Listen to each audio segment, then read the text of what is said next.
Now, presented in digital widescreen. This is HOI-19 News Daybreak. Accurate, balanced, to the point.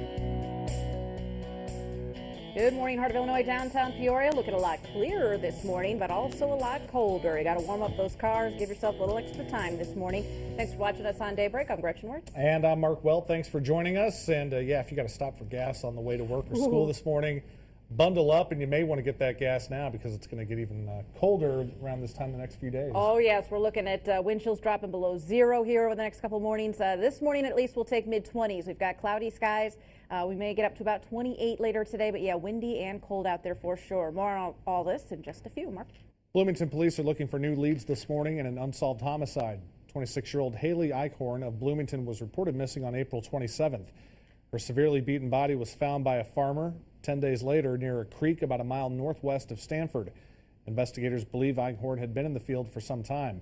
If you have any information on her death or disappearance, you're asked to call McLean County Crime Stoppers at 828-1111. A Bloomington police officer is being investigated for alleged drunk driving. Officer Troy Doza is on paid administrative leave during the internal investigation of the car crash November 10th. According to the Panagraph, on the night of the incident, Doza worked the night shift. His car went off the road around 1 a.m. and hit a utility pole, and he then refused sobriety tests. A key piece of evidence may be video a local shuttle driver took of Doza less than an hour before the crash, where he appears drunk. Doza will appear in court January 9th.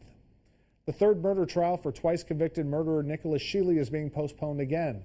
The Panagraph reports the 34-year-old had been set to stand trial in Rock Island County next month. Now the trial won't begin until May 19th. Sheely is preparing to stand trial on 15 murder charges from Whiteside County for a quadruple homicide that happened in 2008. Sheely is serving 2 life sentences without parole for the deaths of Russell Reed of Sterling and Ronald Randall of Galesburg.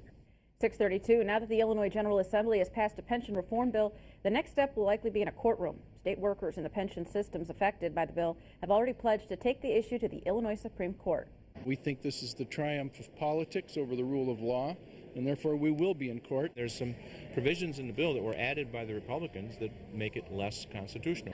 Vote no. The Center for Tax and Budget Accountability in Chicago says the pension reform package will mean a retired teacher with 30 years service will see their total pension drop by $284,000 over a 20-year period. The center's Amanda Cass believes the unions have constitutional grounds for a court rejection of the bill. The state constitution is pretty clear that you can't diminish or change pension benefits. The rules that are kind of in law at the time that you begin your employment and that you enter into one of these pension systems are the rules that you're entitled to.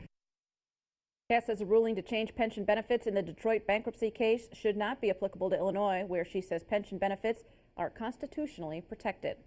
The Moss Bradley Residential Association holds a special meeting to talk about the sale of Washington School. The old school building sits at the corner of Moss and Garfield Avenues near Bradley University. Area residents showed up last night with ideas for the building. Both city officials and residents want the building to be a positive contribution to the neighborhood.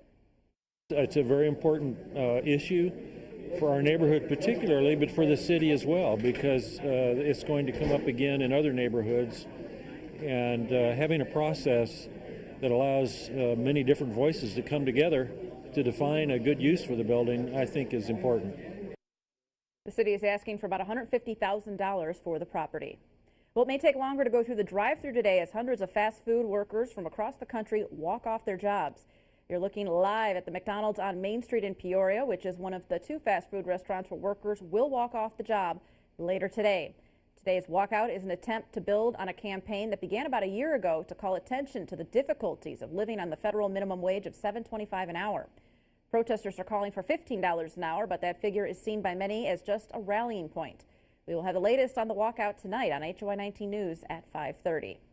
The Peoria Riverfront Museum is looking for a fresh start after a rough first year. A new president and CEO has taken over after the sudden departure of Jim Richardson several months ago. HOI-19's Audrey Wise reports.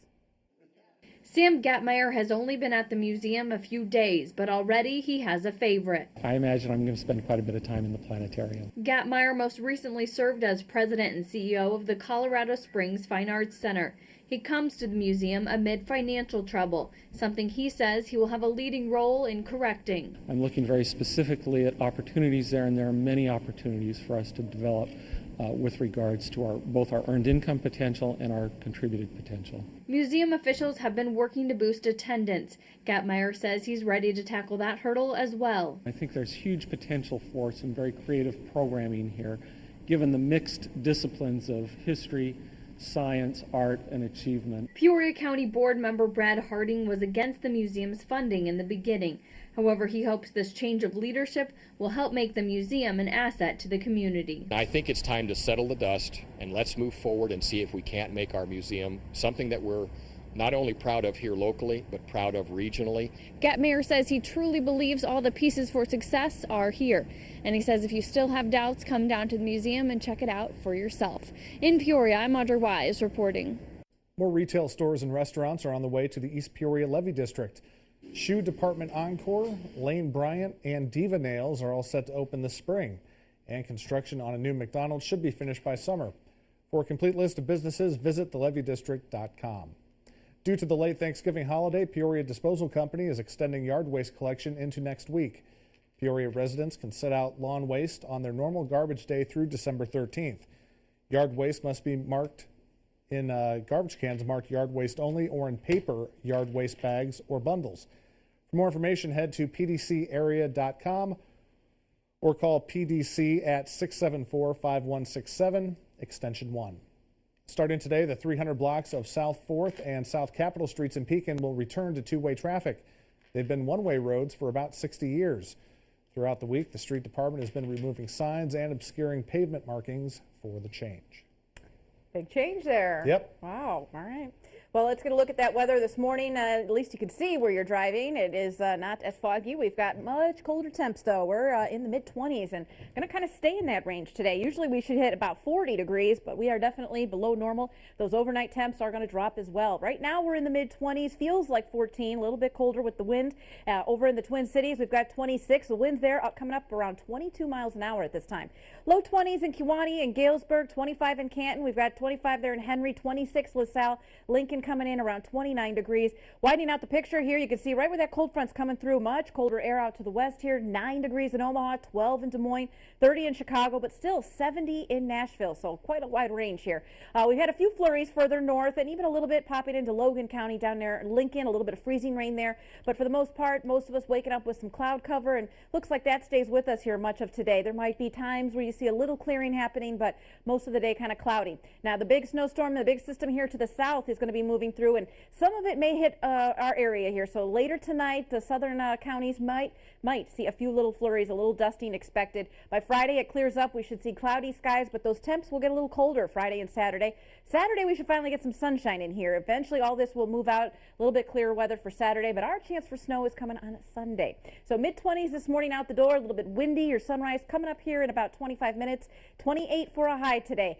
As we said, with those winds, it's going to feel a lot colder. Wind chill is in the low 20s. 15 tonight, and like we said, a little bit of those flurries are possible in our southern counties. 23 tomorrow, still cloudy. May see some clearing at the late afternoon, evening, and then on Saturday, finally some sunshine. Saturday's high 21 degrees. Sunday, looking for a little snow. We might have a couple of inches on the ground there by the end of the weekend.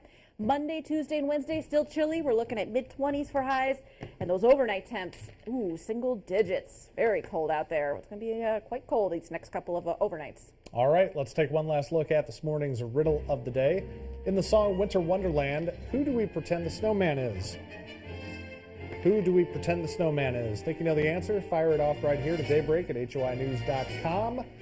And coming up in 20 minutes, we are going to pick one very lucky winner. That's right. They are getting $100 to go spend at Gordman's. Yeah, what a nice little early Christmas present for somebody there. So if you would like in on this, get those guesses in here quickly. Full name, full home address. That puts you in the drawing, and you could be a big winner here very, very soon. All right, you're watching Daybreak. Don't go anywhere.